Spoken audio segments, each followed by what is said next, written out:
Hello കൂട്ടുകാരെ, ഞാൻ നിങ്ങളുടെ സ്വന്തം ബ്രൂണോ. ഇന്ന് മോലാലി ഇല്ല, അതുകൊണ്ട് കുഞ്ഞിക്കുരിപ്പാൻ തന്നെ ഇളക്കീനി. ഓ, അതുകൊണ്ട് ഇന്ന് വർക്കൗട്ടൊന്നും ചെയ്യണ്ട. മോലാലി കുരിപ്പില്ലാത്തതുകൊണ്ട് ഇന്ന് നല്ല സുഖം തന്നെ.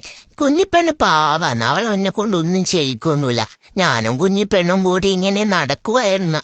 അപ്പോഴാണ് കുഞ്ഞിപ്പെണ്ണ് പറഞ്ഞ് നീ ഓടിയിട്ടൊക്കെ വന്ന്. അപ്പൊ പിന്നെ ഞാനൊന്ന് അഭിനയിച്ചെന്റെ കാലൊടിഞ്ഞതായി. അപ്പൊ കുഞ്ഞിപ്പെണ്ണ് പറഞ്ഞ മതി വാ, നമുക്ക് തപ്പുടൊക്കെ ഇട്ടിട്ട് വരാന്ന്. അങ്ങനെ ഞാനും കുഞ്ഞിപ്പെണ്ണും തപ്പുടൊക്കെ ഇട്ട് വരുമ്പോഴാണ് ബോബിയെ കണ്ട്. ഓ, പിന്നെ അവനോട് രണ്ട് കുശലൊക്കെ പറഞ്ഞു. ഞാനും കുഞ്ഞിപ്പെണ്ണും കൂടി ഇങ്ങനെ വീട്ടിലേക്ക് പോയി. വീട്ടിലേക്ക് ഇങ്ങനെ നടന്നു വന്നപ്പോഴാണ് കുഞ്ഞിപ്പെണ്ണും ഞാൻ റെസ്റ്റ് എടുക്കാൻ വേണ്ടി ഇവിടെ ഇരുന്ന്. അപ്പൊ അവളെ എനിക്ക് മസാജൊക്കെ ചെയ്തെന്ന്. പിന്നെ അവളൊരു പഴവും തന്നു. ഇങ്ങ് തന്നേടി, ഞാൻ ഒറ്റക്ക് പൊളിച്ച് തിന്നോളാം, നീ കഷ്ടപ്പെടണ്ട. കുഞ്ഞിപ്പെണ്ണായത് കൊണ്ട് ഉഷമൊന്നും ഉണ്ടായില്ല, വേഗം എനിക്ക് തന്നു, ഞാൻ തിന്നു.